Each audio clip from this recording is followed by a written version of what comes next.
Bismillahirrahmanirrahim. Uhayyikum bitahiyatal Islam, tahiyatal ahlal iman. Assalamualaikum warahmatullahi wabarakatuh.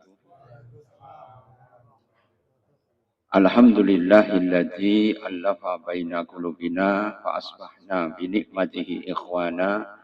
Asyhadu an la ilaha illallah wahdahu la syarikalah wa asyhadu anna Muhammadan abduhu wa rasuluhu la nabiyya ba'dah. Amma ba'd. Ikhwani fillah, azakumullah wa iyyakum. Kita buka jasa kita dengan bacaan basmalah. Bismillahirrahmanirrahim.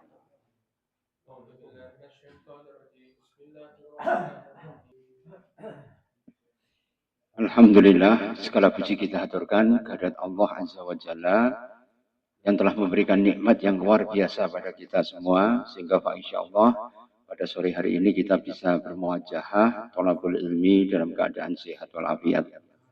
Salawat dan salam taslim mugi kunjuk dumateng Kanjeng Nabi Muhammad sallallahu alaihi wasallam. Mugi-mugi kita angsal syafaatipun min yaumi hada ila yaumil qiyamah insyaallah. Ikhwani fillah, azakumullah wa iyyakum. Pada sore hari ini kita akan membahas tentang amrodul ummah.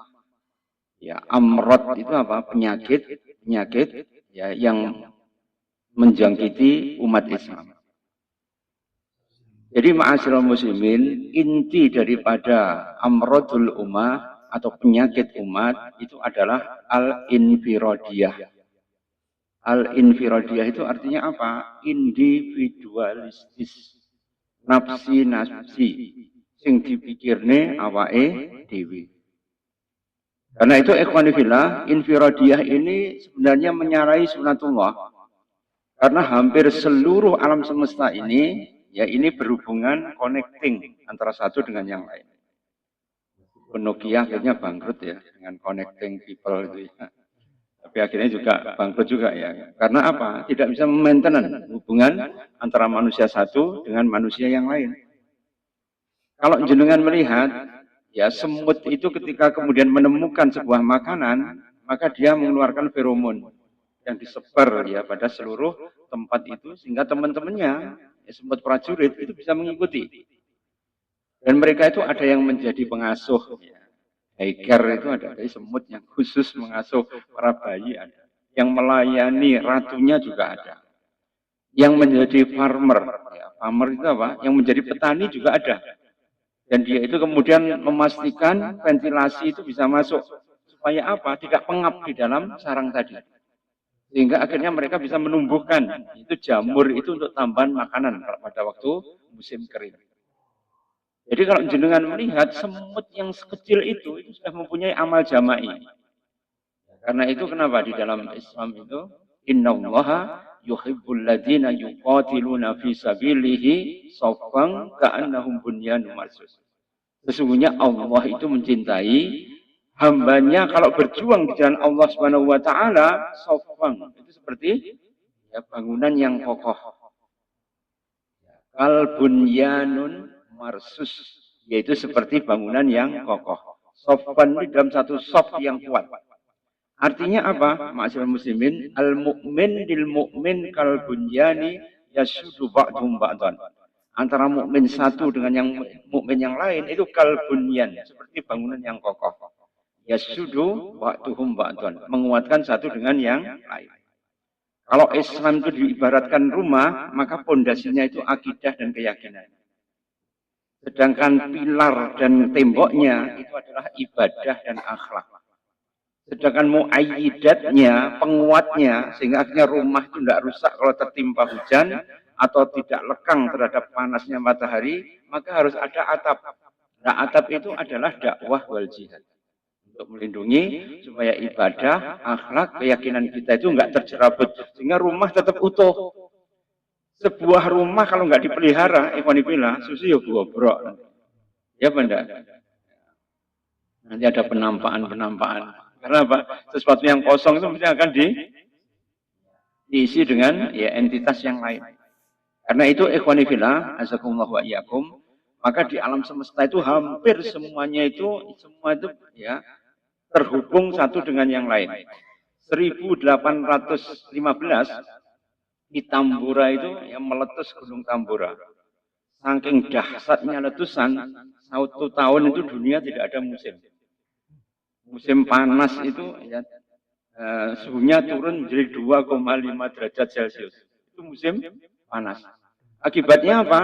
Terjadi gagal panen, terjadi kelaparan, terjadi ya bencana kemanusiaan.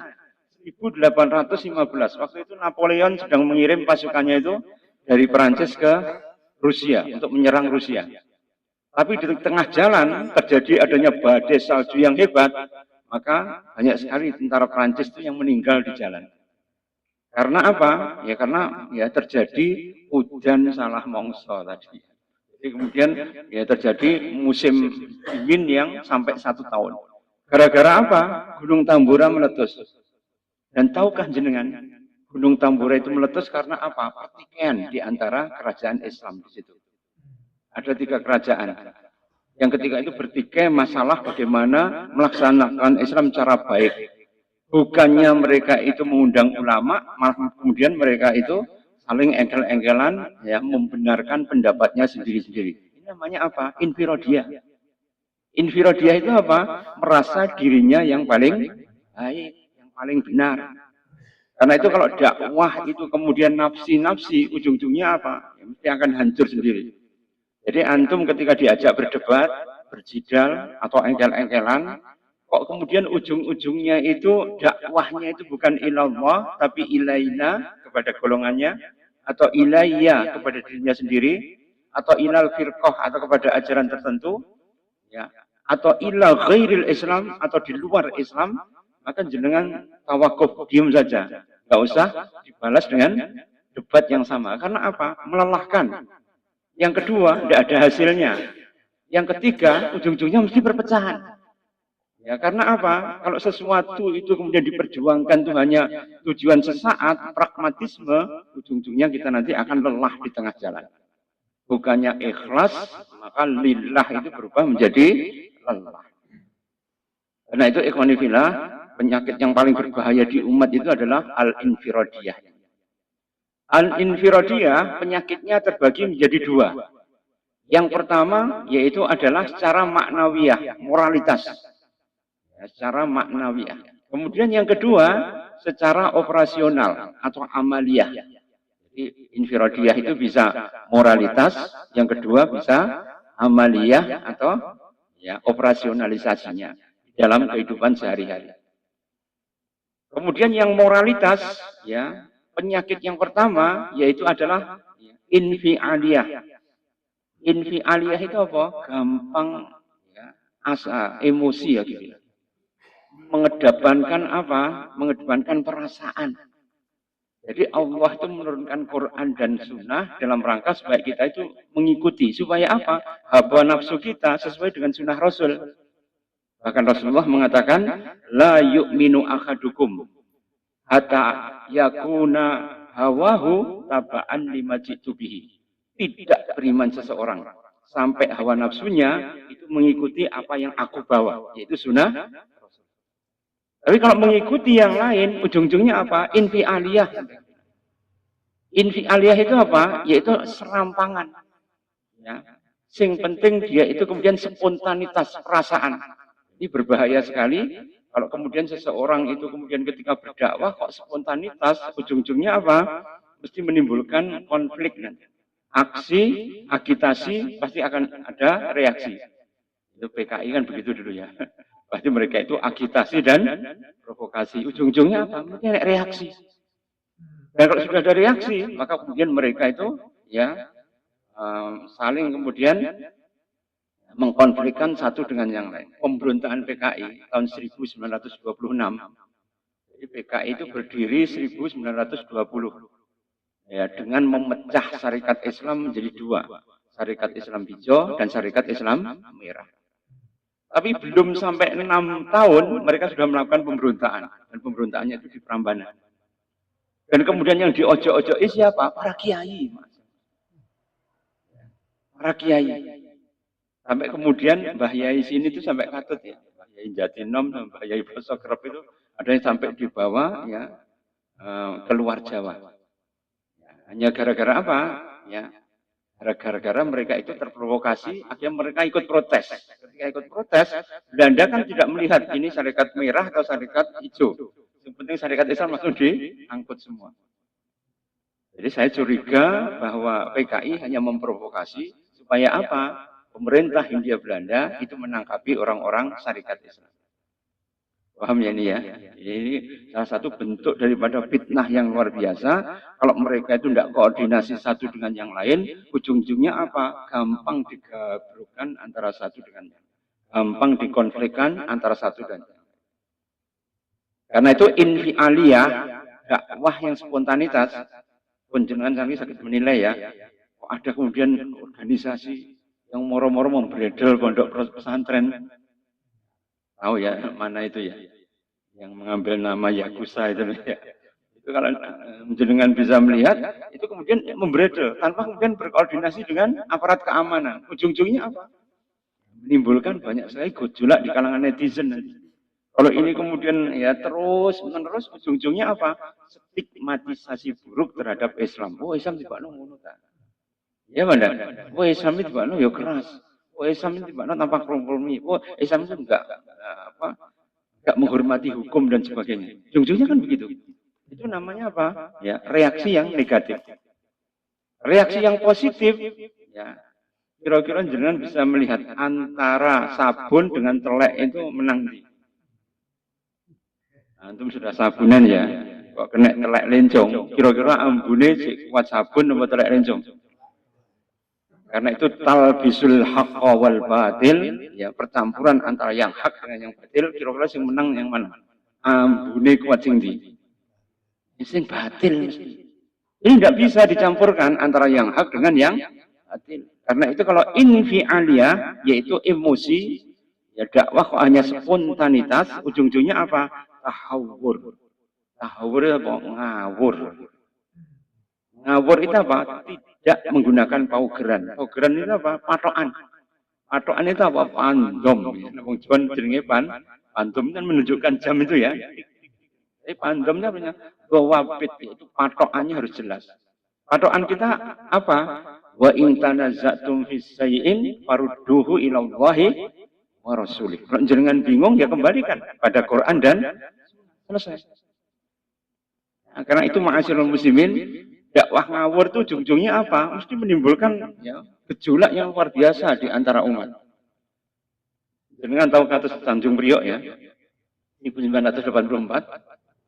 Itu kan ada babinsa yang masuk ke musola, kemudian ada pengumuman pengajian itu kemudian disobek. Dia masuk itu tanpa menggunakan, ya, tanpa melepas sepatu. Itu kemudian bergulir menjadi isu. Ujung-ujungnya apa? Protes. Yang dipimpin oleh Amir Bidi. Ketika protes, kemudian dihembuskan di situ ada pemberontakan. Akhirnya TNI juga bereaksi.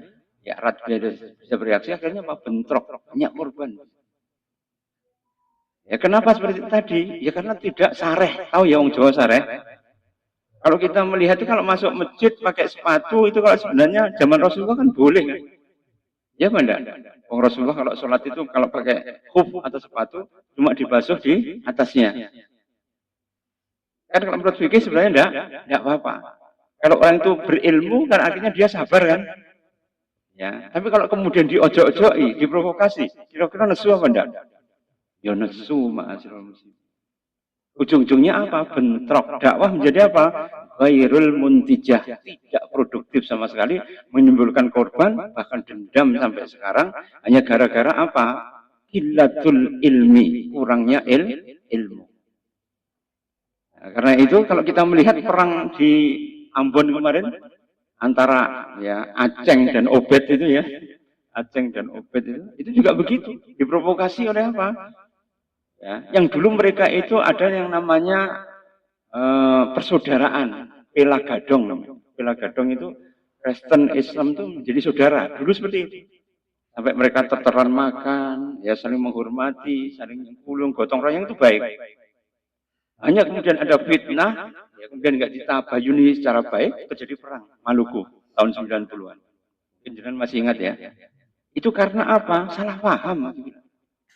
Dan salah paham itu kemudian ya ditumpangi oleh orang-orang yang tak bertanggung jawab, ujung-ujungnya apa? Banyak korban dan sekarang dendam itu masih ya membara. Karena apa? Banyaknya ketidakadilan di situ. Ya, karena itu ma'asyiral muslimin ini gara-gara apa dakwah itu memang harus sareh, Mas. Ya, pernah ada seseorang itu ketika berdakwah langsung menyerang pada pribadi ya orangnya. Oh, Ustadz ini bojone wakeh. Ini dan sebagainya. Ujung-ujungnya apa? Pengikutnya mesti kan tidak terima kan? Kalau nggak terima, ujung-ujungnya mesti protes. Kalau protes, satu punya bola, satu punya bola, ujungnya mesti bendek. Itu namanya tahawur. Tahawur itu apa? Ngawur, infial. Kemudian penyakit yang kedua, ya dari moralitas, penyakit moralitas, yaitu adalah wijahiyah. Wijahiyah itu apa? At-taqdis. At-taqdis itu apa? Mengkultuskan. Jadi kalau ada seseorang yang mempunyai pangeram-ngeram, pangeram-ngeram itu sesuatu yang ajaib, ya, maka biasanya seseorang itu ya kemudian mendapatkan penghormatan yang berlebihan dari masyarakat. Ketika penghargaan terlalu berlebihan, kadang-kadang yang diberi penghargaan, itu apa? Main aksi malah. Ujung-ujungnya apa? Akhirnya kemudian dikultuskan dia. Ya, menjadi sabdo pendito ratu atau idu geni. Apa sing diomongnya mesti dilaksanakan. Ini akan menimbulkan ya banyak sekali ya yang namanya fitnah yang terjadi di situ. Yaitu penyakit, yaitu wijahiyah. Kalau wijahiyah atau pengkultusan, ujung-ujungnya menjadi apa? Istibdadiyah. Al-istibdadiyah. Al-istibdadiyah itu apa? Yaitu adalah mereka itu menjadi diktator. Ya, merasa dirinya itu yang paling benar. Otoritas kebenaran itu berada di tangannya.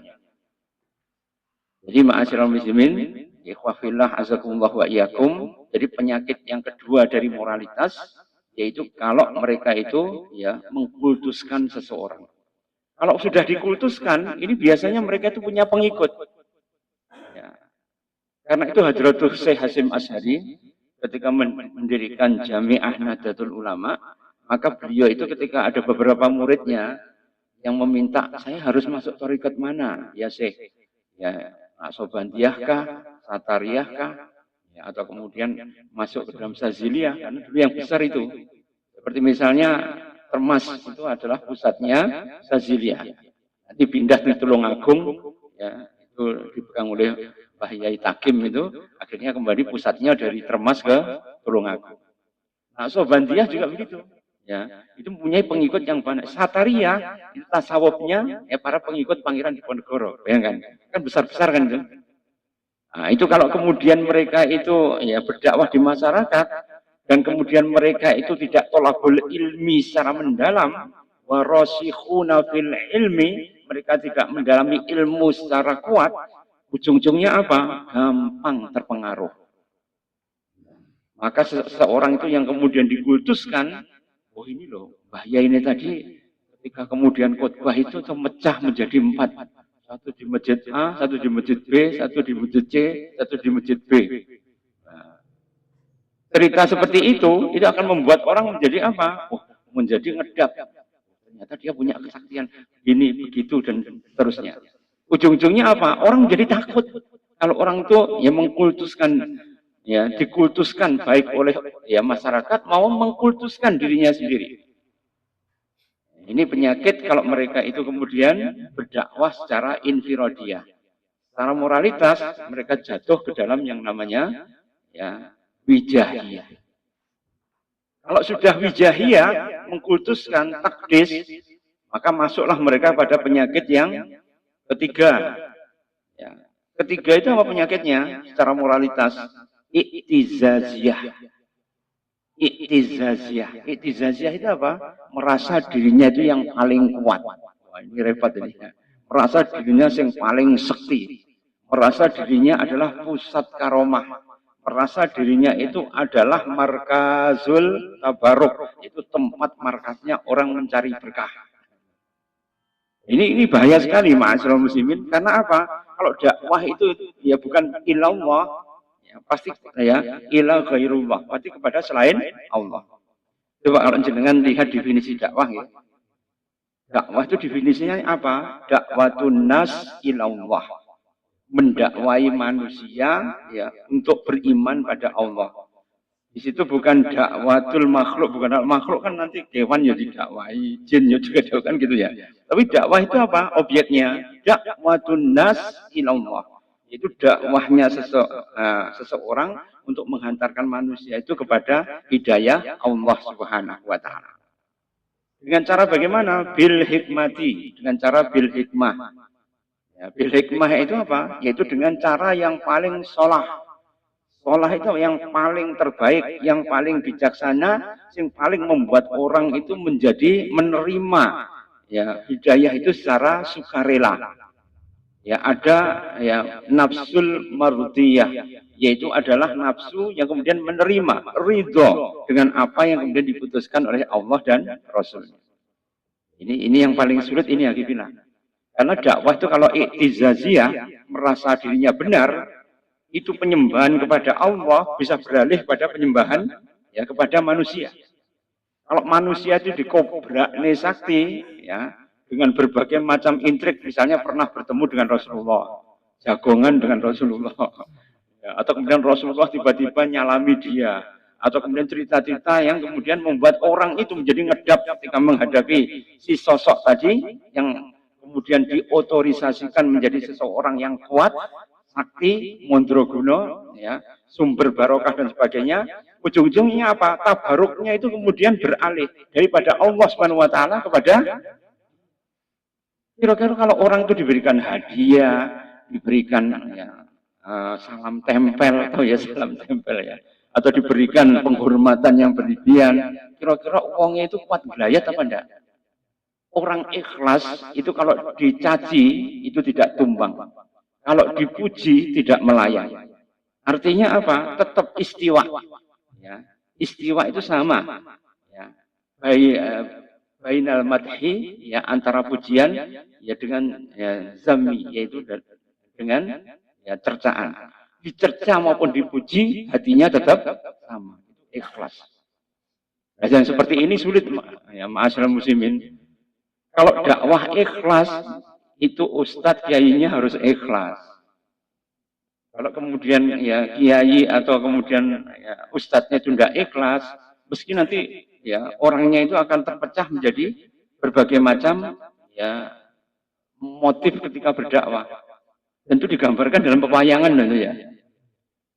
Sampai tahu gurunya Pendowo sampai Astino itu ya, ya Pendowo ya dengan Kurawa itu kira-kira gurunya siapa itu? Pendeta Durno. Ya benar, kan gurunya satu itu. Tapi ketika dia mengajarkan Pendeta Durno itu kemudian pilih kasih dan kemudian dia mempunyai tujuan tertentu, ujung-ujungnya pecah menjadi dua. Dia tahu yang benar itu Pandowo, tapi malah kemudian ketika adu-dadu itu dikalahkan, kemudian dibuang di hutan sampai 18 tahun. Sama dengan Nabi Yusuf kan, ketika Nabi Yusuf itu bermimpi, kemudian abahnya mengatakan, wahai anakku, jangan kamu ya kabarkan ya mimpi itu kepada saudaramu. Dia yakiduna syaitan. Nanti setan itu akan memberikan makarnya. Karena apa? Karena nanti ya bulan dan matahari setelah 11 bintang itu kemudian menyembah kepada Nabi Yusuf. Bahaya ini. Artinya apa? Ya, bahwa 11 itu kan saudaranya. Ya, bintang kemudian bulan dan matahari dan bulan itu adalah bapak dan ibunya. Itu semua akan tunduk kepada Nabi Yusuf. Artinya apa? Nabi Yusuf akan mendapatkan ya, makom yang tinggi. Dan kalau diceritakan pada saudaranya bisa menimbulkan fitnah. Karena itu ikhwanifillah ketika berdakwah itu memang kita berdasarkan pada hikmah. Kalau tidak hikmah, ujung-ujungnya apa? Ingat ya, ini klausulnya. Kalau seorang ustadz atau seorang kiai kok ngajinya itu tidak ikhlas, hampir semua muridnya nanti tidak ikhlas. Kalau kemudian dia itu berdakwah kok dengan infi'aliyah itu apa? Yaitu dengan emosi, gampang nesuan, gampang memfonis, gampang-gampang ini semua, nanti muridnya juga sama. Guru itu apa? Digugu dan Jadi kalau seseorang itu berdakwah, maka dakwahnya itu harus diikhlaskan. Ikhlas pada Allah itu bukan kemudian cuma teori, takrifnya begini, kemudian selesai. Ikhlasnya bukan. Tapi ikhlas itu adalah mujahadah madalhayah. Yaitu adalah mujahadah atau perjuangan seumur hidup, tidak pernah berhenti. Itu keikhlasan seperti itu. Jadi nggak ada orang itu ikhlas sempurna, itu nggak ada. Kalau dia ikhlas sempurna, jin, setan, perayangan itu mati semua. Karena apa? Illa ibadaka minhumul mukhlasin. Jadi iblis dan semua andahannya tidak bisa menggoda manusia, ya, kecuali kalau mereka itu kemudian ya keluar dari keikhlasan di jalan Allah. Baru mereka bisa menaklukkan. Kalau ikhlas, ya, jin, setan semuanya akan melayu semua. Jadi mudah sekali. Cuma keikhlasan itu yang paling sulit. Ya, karena itu kalau orang itu sudah i'tizaziyah, merasa dirinya yang paling kuat, ya paling ya gila hormat, gila ya diberikan pangkat, gelar dan seterusnya, maka dia biasanya akan menjadi pribadi yang ananiyah. Ananiyah itu apa? Egoistik. Laisa mina du hasadin. Bukan termasuk golongan kami, orang yang punya sifat hasad. Wala kahanatin, yang main dukun atau main sihir. Wala ananiyatin, dan kemudian orang yang mempunyai sifat ananiyah. Ananiyah itu apa? Sifat egoistik. Jadi kalau seorang itu mempunyai sifat ananiyah, itu karena apa? I'tizaziyah, merasa dirinya yang paling benar. Jadi sebenarnya dakwah yang merupakan moralitas orang-orang yang ya, orang-orang yang infirodi. Infirodi apa? Dakwahnya itu individualistik. Kemudian ya penyakit yang keempat, setelah kemudian mereka itu ya i'tizaziyah, biasanya kalau orang sudah i'tizaziyah, merasa dirinya kuat, itu apa? Merendahkan orang lain. Merendahkan orang lain itu bahasa Arabnya intikosiyah. Intikosiyah itu apa? Dari kata ya, intikos itu adalah merendahkan. Jadi kalau mereka itu merasa dirinya kuat, pasti merendahkan orang lain. Dengan sebutan apa? Dengan sebutan stigmatisasi negatif. Kamu kafir, kamu munafik, kamu ghairus sholih, ya, kamu perusak, kamu halik, ya, kamu kemudian ini, itu, dan sebagainya. Penyebutan semua yang negatif itu berasal dari mana? I'tizaziyah. I'tizaziyah itu apa? Yaitu merasa dirinya yang paling benar. Ujung-ujungnya intikosiyah. Intikosiyah ini ma'asyiral muslimin, kalau dia merendahkan orang lain, sumber daripada tafriqah. Tafriqah itu apa? Perpecahan. Paham ya ini ya? Jadi perpecahan itu berasal dari mana? Dari infirodiyah. Yang berasal dari mana? Moralitas. Caranya bagaimana orang kok kemudian terjadi perpecahan? Karena dia kemudian ya infialiyah, gampang emosi.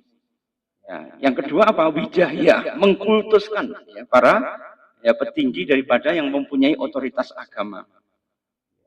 Ujung-ujungnya apa nanti? Istibdadiyah. Dia merasa dirinya yang paling benar, artinya otoriter. Kalau sudah otoriter, i'tizaziyah, maka dia kemudian merasa dirinya yang paling kuat, menekan orang lain. Intikosiyah akhirnya apa? Ya, dia mempunyai sifat merendahkan orang lain. Karena itu ma'asyiral muslimin, kalau kita itu berdakwah di jalan Allah Subhanahu wa taala, kenapa dengan bil hikmah? Tapi tak ulangi definisi dakwah. Dakwatun nas ilallah, dakwahnya manusia pada Allah Subhanahu wa taala, bil hikmati, dengan hikmah, wa mau'izatil hasanah, dengan mau'izah hasanah, wa jadilhum billati hiya ahsan. Kemudian kalau dengan berjidal atau berdebat, carilah yang paling ahsan, yang paling terbaik, jika tidak menimbulkan luka hati, tidak ada dendam di antara ya, sesama kaum muslimin. Ya wajadilhum billati hiya ahsan hatta tu'minu billahi wa takfirut tauhid, sampai mereka beriman pada Allah dan kemudian ya kufur atau ingkar kepada tauhid, segala sesuatu yang disembah selain Allah Subhanahu wa taala. Kemudian yakhruju, keluar, minad dulumatil jahiliyah, dari kegelapan jahiliyah, ila nuril Islam, kepada cahaya Islam. Ini definisi dakwah seperti itu. Kan mulia sekali sebenarnya definisi dakwah. Cuma orang itu kemudian ketika menerapkan dakwah, kira-kira bisa bil hikmah apa enggak? Wajadilhum billati hiya ahsan apa enggak? Ya, bisa kemudian bil mau'izatil hasanah apa enggak? Itu semua tergantung kepada backgroundnya tadi. Infirodiyah apa jamaah? Infirodiyah atau jamaah? Kalau jamaah itu kan kemudian ada surah. Wa amruhum surah bainahum. Jadi kalau kemudian ada masalah, itu mereka akan surah. Surah itu apa? Bermusyawarah. Karena itu ma'asyiral muslimin, ini adalah penyakit yang kedua, yaitu adalah penyakit yang pertama moralitas. Kemudian penyakit yang kedua yaitu penyakit amaliyah. Ya, secara amali atau secara operasional, ya, itu yang pertama itu adalah al-afwiyah. Afwiyah itu artinya apa? Asal-asalan. Ya. Asal-asalan itu sing penting tekan ya. Orang nggak perlu tekun, ya. Kemudian juga tidak perlu tekan, sing penting tekan. Kan kita itu ya rumusnya itu harus punya tekan dulu, Quran dan Sunnah. Ya. Dua apa? Tekun menuntut ilmu. Baru kita kemudian tekan kita sampai kepada mardotillah, yaitu adalah ridho dari Allah Subhanahu Wa Taala. Jadi kalau kemudian mereka nggak tekun, apalagi nggak pakai tekan, moro-moro kok iso tekan. Nah ini tekanan yang nggak bisa dipastikan. Itu namanya apa? Afwiyah. Afwiyah itu apa? Asal-asalan. Karena itu kalau ya mereka hanya asal-asalan, itu ujung-ujungnya apa? Adamul mas'uliyah. Adamul mas'uliyah itu apa? Tidak bertanggung jawab. Mas'uliyah itu artinya tanggung jawab. Adamul mas'uliyah apa? Tidak mau bertanggung jawab. Coba sekarang kalau jenengan melihat seperti HP ya. HP itu kalau kemudian jenengan senang dengan konten di HP, maka otak jenengan itu sudah meregister. Ya, di dalam ya otak sistem limbik. Begitu jenengan itu senang kok ada notifikasi masuk dan konten itu menyenangkan, maka terjadi ya keluarnya dopamin. Dopamin itu yang bertanggung jawab seseorang itu kemudian menjadi ketergantungan. Kok ada notifikasi lagi berturut ya scroll ujung-ujungnya apa? Banjir dopamin. Banjir dopamin itu apa? Akhirnya perhatian manusia itu hanya tertuju pada apa yang disenangi saja. Sehingga untuk menuntut ilmu menjadi abai, dikandani ibu menjadi angel, ya diomongi bapak malah bantah. Itu Pak anak-anak sekarang kan begitu ya. Karena apa? Terjebak pada gelombang dopamin yang membanjiri otak mereka. Jadi jenengan selaku orang tua itu harus mengalihkan supaya kesenangan mereka itu kemudian tidak terkurung di dalam konten yang diregister tadi. Kalau seseorang itu senangnya itu kemudian main game, kok ditawari dengan judi di dalamnya, wah, ya adrenalin plus dopamin itu naik terus menerus. Ujung-ujungnya apa? Maka mereka itu akan ya wis gak abe, wong tua itu cek utang, wong tua itu ya cek kemudian butuh cek akeh, gak peduli mereka. Karena apa? Kalau gelombang dopamin sudah melingkupi otak, itu adamul mas'uliyah, tidak mempunyai tanggung jawab. Nah, ini kemudian otak kita itu dijajah sebenarnya bilang. Tapi antum itu enggak terlalu merasa. Ya, dijajah bagaimana? Supaya kesenangan kita itu dari takarub pada Allah itu menjadi ya kesukaan kepada konten. Dan kalau itu kemudian terjadi terus-menerus, ujung-ujungnya apa? Apatis. Karena semua kenikmatan itu bisa dibuka di HP. Dengan pengen makanan yang enak, ya. Kalau dulu itu dengan indera pengecapan sudah cukup, sekarang tinggal buka kok, ya. Delok tempong wedus selesai. Ya, pengen rawon yang paling enak ya, ya rawon nguling misalnya, metu di situ ya dengan berbagai macam ya warnanya, ya bahkan itu kemudian akan menyentuh yang namanya ya indera penglihatan. Kalau dalam sufi namanya ya nafsu sufiyah. Nafsu sufiyah itu apa? Nafsu dengan melihat. Nafsu dengan melihat itu pusat terbentuknya syahwat. Pak, antum bayangkan ya, syahwat itu muncul karena apa? Ketika jenengan melihat sesuatu yang indah. Nah itu ma'asyiral muslimin. Jadi kalau kerja kita itu serampangan, ujung-ujungnya apa? Adamul mas'uliyah. Kemudian yang kedua, ya, kalau orang itu kemudian ya kerja secara mas'uliyah, ujung-ujungnya apa? Juz'iyah. Ya, juz'iyah itu apa? Parsial. Parsial. Parsial itu apa? Yaitu kalau mereka kerja itu hanya ya separuh-separuh, tidak totalitas. Ya, sedangkan agama kita itu menyerukan ya ayyuhalladzina amanu udkhulu fisilmi apa? Wahai orang yang beriman, masuklah dengan dalam Islam itu secara totalitas, enggak separuh-separuh. Karena itu barang siapa yang beriman pada Allah dalam satu bab, tapi kemudian kafir terhadap bab lain, maka dia akan mendapatkan kehidupan hina di akhirat. Surat Ali Imran 85. Afatu'minuna bi ba'dil kitab wa takfuruna bi ba'dil. Wa may yaf'alu dzalika minkum ila khisyun fil hayatid dunya wa yaumil qiyamati yuradduna ila asadil. Apakah jenengan mau beriman pada sebagian ayat Allah, kemudian tidak beriman kepada ayat yang lain? Kalau kamu melakukan demikian, sungguh kamu itu akan mendapatkan kehidupan hina di akhirat dan kehidupan hina di dunia, dan di akhirat jenengan akan menghadapi yaitu ada siksa yang paling pedih. Itu adalah juz'iyah. Kemudian yang berikutnya, ikhwani fillah, azakumullah wa iyyakum, penyakit yang berikutnya secara amaliyah, yaitu kalau mereka itu setelah ya atana kudrat, yaitu adalah kontradiktif. Kontradiktif itu apa? Mereka itu kemudian melakukan ya pengennya A tapi melakukan B. Kemudian yang keempat tarqiiyah. Tarqiiyah itu apa? Tambal sulam.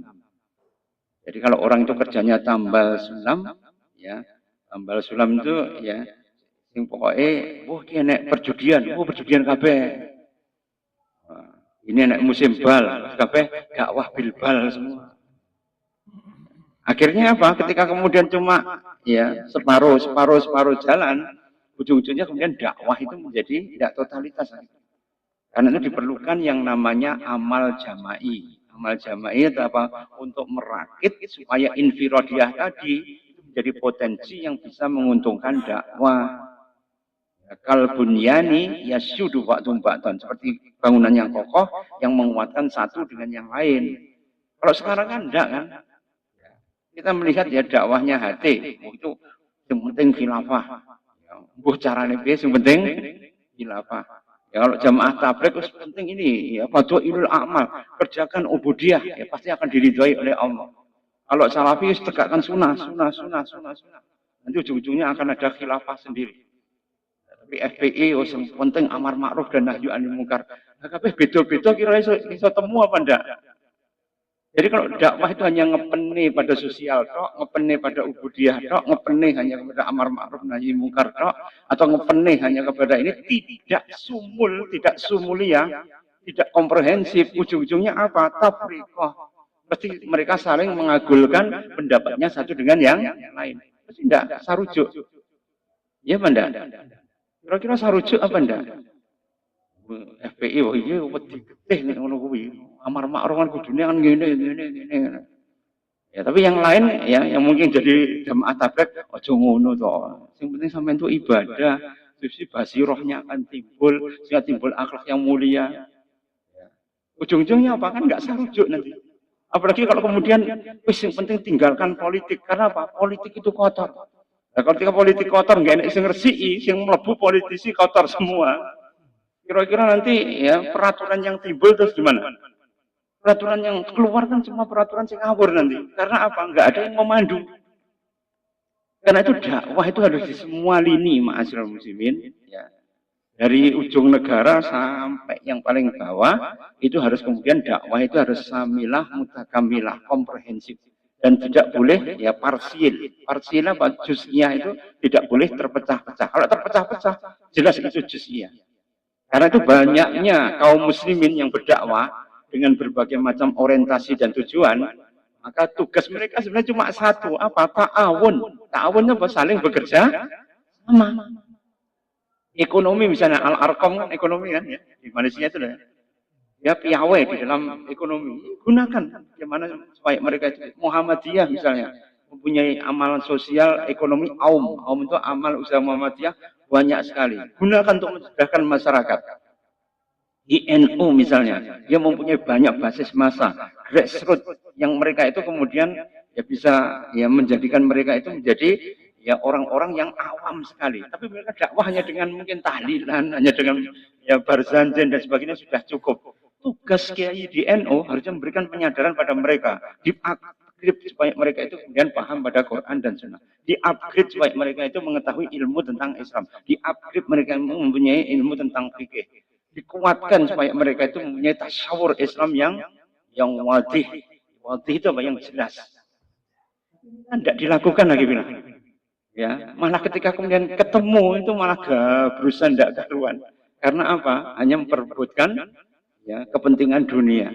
Makom menjadi ketum misalnya, atau makom ya mendapatkan ghanimah ya dari perusahaan tertentu. Ujung-ujungnya apa? Bendik nanti. Jika tambang saja kan bendik lah.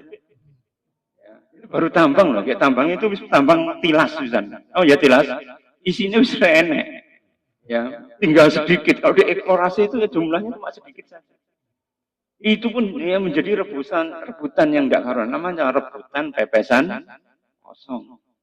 Tapi di umat menimbulkan apa? Friksi yang ya berketerusan.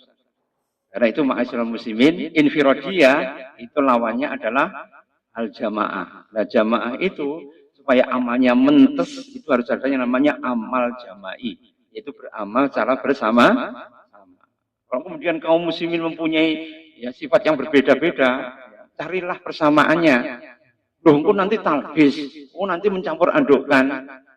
Itu orang yang tergesa-gesa gitu. Tahu ya orang itu namanya istijal. Istijal itu apa? Kesusu. Urung wayahe diunduh peleme wis disawati. Ya, apa-apa tak nggo rujak, akhirnya apa mencret deh. Karena dia mentah kan. Ya sesuatu yang mengkal atau ya mengkal itu. Ya mengkal urung mateng itu ya. Kalau sudah diunduh dulu nanti pangan ya wetenge loro mesti. Ya karena tunggu saja, sabar dulu lah supaya apa? Mateng. Udah wis mateng berarti sogrok dipangan kan enak tadi. Tapi orang-orang itu kadang-kadang pengen kemudian Islam dengan cepat moncer. Tujuannya sih baik, tapi setan itu kan jenenge setan das burik loh. Mesti dia ada udang di balik rempeyek untuk apa? Untuk ya mengkonflikkan umat Islam. Inna syaitana yai'asu ayabudahu fi jaziratil Arab. Setan itu sudah putus asa, disembah langsung di jazirah Arab. Walakin takhris bainahum. Tapi dia punya satu senjata pamungkas. Apa? Memecah belah umat. Takhris bainahum. Diperingatkan Rasulullah tertawa kayak ini, ya orang sadar. Karena apa? Tertutup dengan sifat ta'asuf. Ta'asuf apa? Sifat fanatik. Karena itu Rasulullah mengatakan laisa mina man da'a ila asabiyah. Tidak termasuk golonganku orang yang menyeru pada asabiyah. Wa laisa mina man qatala ila asabiyah. Tidak termasuk golonganku orang yang berperang untuk membela asabiyah. Wa laisa mina man mata ila asabiyah. Tidak termasuk golonganku orang yang mati membela ta'assub atau membela fanatisme. Karena itu ikhwani fillah, wa man sada syada ilan nar. Barang siapa yang ya, menyempal dari Islam, sakar PDW, maka dia sada ilan nar. Maka dia jatuh ke dalam ya, neraka. Yadullahi ma'al jamaah. Ya, tangan Allah itu berserta dengan orang yang berjamaah. Karena itu ikhwani fillah, wal takum minkum ummatu yad'una ilal khair ya'muruna bil ma'ruf wa yanhauna 'anil munkar. Ini tujuannya apa? Bentuklah di antara umat ini adalah kelompok yang amar ma'ruf dan nahyu 'anil munkar. Ya, wa ulaika humul muflihun, supaya kamu mendapatkan falah atau kemenangan. Tapi ketika kita menyampaikan wa in qadha ghalitan qalbi lang qadu min qaulik, kalau kamu itu ya keras lagi memaksa lang fadu min qaulik melayu kabeh sing sampean ngajeni. Jadi kalau ngaji itu hanya bil hikmah wa mau'izatil hasanah wa jadilhum bilati ya hasan untuk membentuk apa? Qaidah al-islamiyah, yaitu basis Islam yang mustaqimah, yang lurus, yang tawazun seimbang, yang tawasud kemudian moderat, kemudian tasamuh bisa mempunyai toleransi yang proporsional. Sama demikian. Bisa ditangkap ya ini ya, dari penyakit infiradiyah tadi muncul moralitas, muncul operasional. Ya, sing moralitas tadi akan menimbulkan yaitu adalah secara moral mereka itu menjadi buruk. Kalau amalia, maka secara amali mereka itu adalah ngawur, sakar pede. Ujung-ujungnya apa? Mesti tidak akan terjadi persatuan. Karena apa? Hanya eyal-eyalan ila yaumil qiyamah. Karena itu untuk menyatukan tadi apa dengan amal jama'i. Ya sudu ba'duhum. Allah semoga bermanfaat. Aku lu qouli hadza, astaghfirullahaladzim li wa lakum wa lisairil muslimina min kulli dzambin fastaghfiruh innahu wal ghafurur rahim wa afu minkum. Wassalamualaikum warahmatullahi wabarakatuh. Ada yang mau ditanyakan?